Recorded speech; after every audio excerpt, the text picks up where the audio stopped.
Hey, what's up everyone? If you're new around here, I'm Seb and this is my channel all about mobile phone photography. Now, before we jump straight into today's video, make sure to stick right to the end where I'll start the new Instagram feature that I announced a few weeks back. The idea behind it is simple. You take photos with your mobile phone and when you post it on Instagram, make sure to add the hashtag upside lens. And now and then I'll go through them and I'll feature some of them here on the channel. So if I've inspired you to get out there and start snapping with your mobile phone, it's a way for you guys to inspire me and everybody else in return. Right, so I've been wanting to make this video for quite some time now. People and the internet in general seem to give telephoto zoom modules a very hard time, and the reason is quite simple: sensor size. See, on an actual camera, you only get one sensor and the only variable is the glass that you put in front of it. On mobile phones though, we've had to deal with smaller sensors on zoom modules, and the reason that people are getting bad results and giving it a bad name is because I genuinely think they just don't know the limitations and the ways around it, and ultimately how to make full use of them. Now in 2024, we're really going to start seeing a new trend where manufacturers are shifting their effort away from the main camera module, which, let's be honest, is kind of plateauing, and we're only getting small incremental improvements year on year. So now it would seem that they've started to concentrate on the weakest link, which is the telephoto module. And to do so, they're going to introduce bigger sensors and all sorts of different tech to improve image quality, and that's a good thing. But for now, to really make the most out of those tiny little sensors, you have to understand three things. Number one, you need very good lighting conditions. If you don't, make sure to have either a tripod or a very steady hand, which leads us to number two. Shoot with the highest shutter speed possible to prevent any movement which would cause your shot to look soft and blurry. And number three, stay as close as possible to your base ISO, because the higher you go, the more fuzzy and grainy it will look. And to be able to control those three variables, you need to shoot in manual mode. And if your phone doesn't have a manual mode built in, make sure to download an app that allows you to do it. If you're using an iPhone, for example, Halide is an amazing app that will really help you take your photos to the next level. Also, shooting in RAW format is a must if you want to edit your photos afterwards. Okay, so enough talking, let's jump right into this week's short POV, and make sure to leave in a comment which photo you like the most. Right, let's go and take some photos with this horrible telephoto lens, shall we? So I've just come to this little street here along the canal, and I think that would make for a really nice photo, but as always, I'm just going to wait for someone to walk past, compose my photo. Currently, I will probably use a, here we go, that's better, higher shutter speed to compensate for the amount of light there is. So if we probably use, maybe if we expose for the light, which is the sky right now, 1/1250 seconds, and that should do. So now I'm just going to wait and take the shot when someone gets in the middle there of the shot.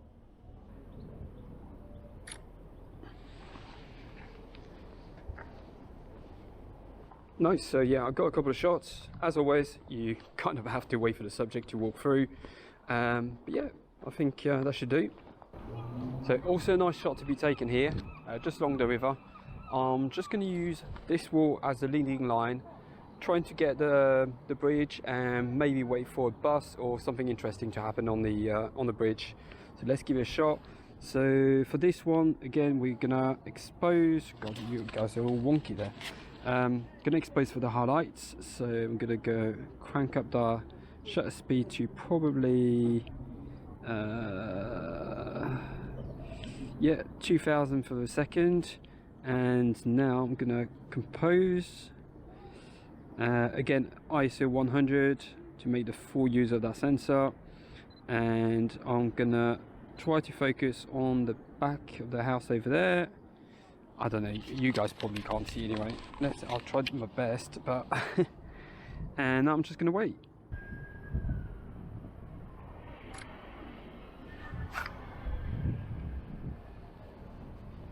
Yeah, so managed to get a couple of shots here. Nothing too special, but nice. Oh, that should be nice as well. Let's see if I can get something here.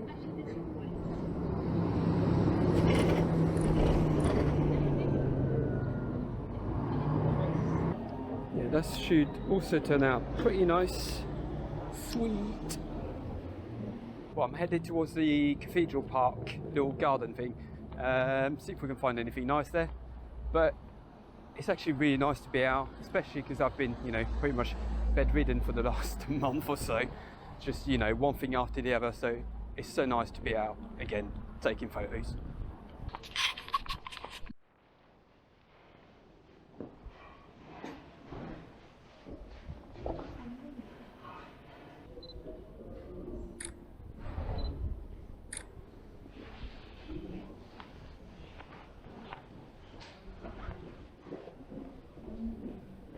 So I managed to get a couple of sick shots in there, but yeah, I had to be pretty quiet because, you know, church, cathedrals and all that. But yeah, that should come out really nice.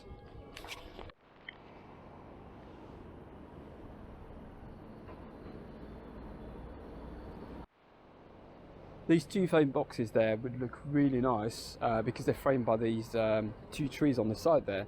But yeah, I've been waiting a couple of minutes now for someone to enter the frame, but yeah, no luck.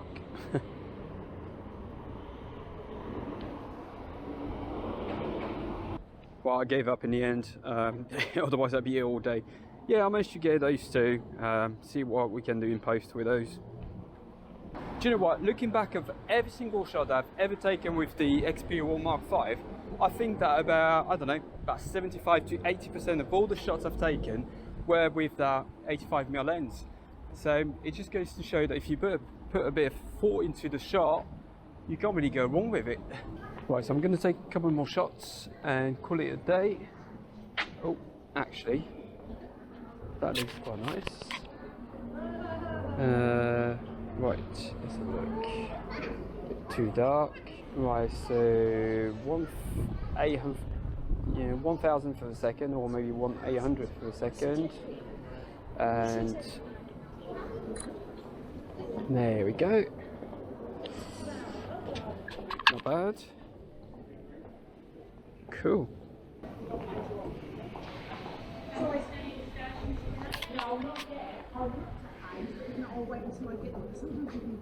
So I am alone. Yes.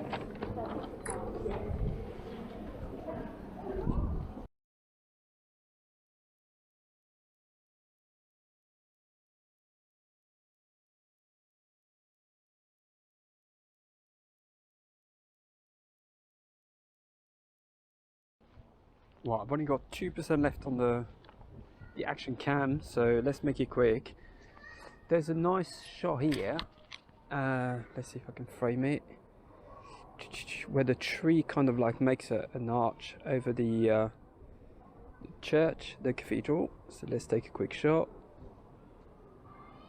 Whoop. Let's get another one. Nice. Cool. So what do you guys think? Okay, so of course it's not on par with what a DSLR could do, but it just goes to show that if you work with the limitations in mind, you can really get some proper bangers, even with the telephoto module. Right, so now as promised, let's go on Instagram and see what you guys been busy shooting. But just remember to use the upside lens hashtag when you upload your shots.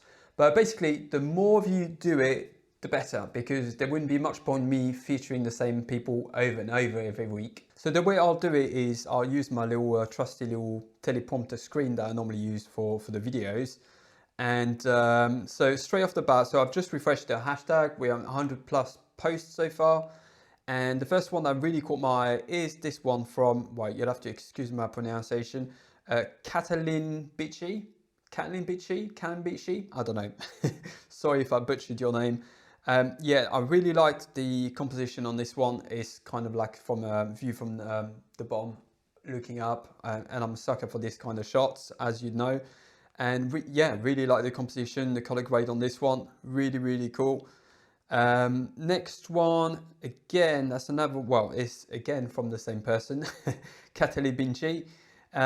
Again, this one was taken in, it would look like it was taken in London, maybe? I think it's London. But yeah, again, I really like this type of shots. As you can see, that's one of my shots. And yeah, I'm like I said, I'm kind of sucker for these sort of shots. Scrolling down, we've got, right, so I saw this one on Instagram not long ago, Trevor. So that's from Shibi-chan, aka Trevor. If you guys don't know, he's got a YouTube channel, really worth it. These days he rocks the Vivo X100 Pro, I believe. But yeah, do go and check out his YouTube channel. He's got some really good stuff. But yeah, I really like this photo. It's just kind of subject in the middle and a lot of negative space around it. Absolutely love that. Good work there. Again, that's another one from Trevor here. Yeah, with one of the temples. He's located in Japan, so he's got a really nice playground to play with, basically. Unlike me in Norwich, but hey. Next one, we'll pick another one. I like this one. Again, Catalin Beachy. Really nice sunset of London by the looks of things. Yeah, it is London, yeah. Nice sunset vibes here. Scrolling down. Again, another one from Trevor. Again, a lot of negative space with that kind of tunnel in the middle. Really like that. Plus, I really like his color grade. It's not something that I go for, but I really appreciate it when I see it. I like your color grading and your masking as well, because I can see there's a lot of effort in masking there. Moving on. Right, let's pick another couple of two. I like this one as well.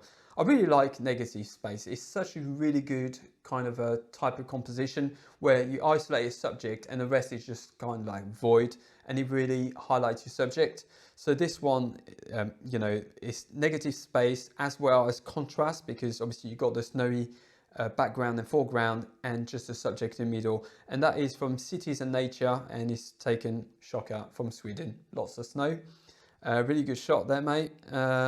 Next, let's have a look. Just another couple of pictures. We've got, let's say, this one. There you go. So I like my cars. This one is from Entro. Oh God, that's not an easy one. ENTRXPY, Entroxp. But yeah, that's from Ferrari, obviously an F40. But yeah, I just like the kind of up close shot where you can see all the details and the specular reflections as well on the paint. And it just shows the kind of like, I don't know, it's quite technical, but I like the way that the paint shows all these different gradation, if that makes sense. Gradation. Anyway, the different grades of colors of red, basically. No, really like that. And let's pick a last one quickly. This one, no, I'm really joking, that's mine.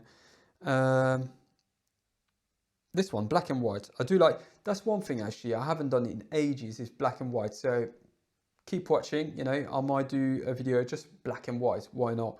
You have to be in the mood for black and white, anyway, that's me anyway. But this one is from Dastana Bilev, and it doesn't really say where the picture was taken, but it was taken with a Sony Xperia 1 Mark V, and yeah, really like that. Really liked the black and white, the detail there, and yeah, good job. Really like that. I hope you guys enjoyed this video. I got some really cool stuff coming soon, so make sure you subscribe to the channel if you haven't already done so. But that's it for this week. Thanks for watching, and I'll see you all in the next one. Bye!